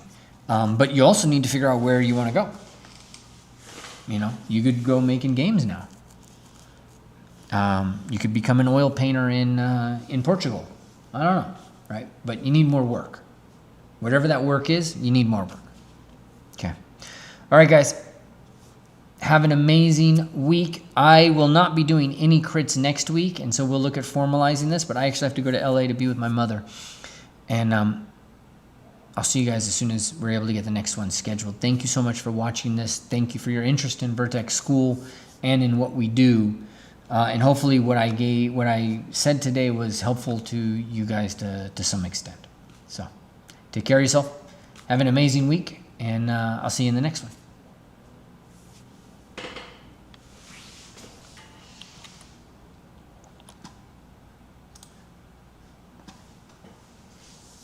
See you, Tom.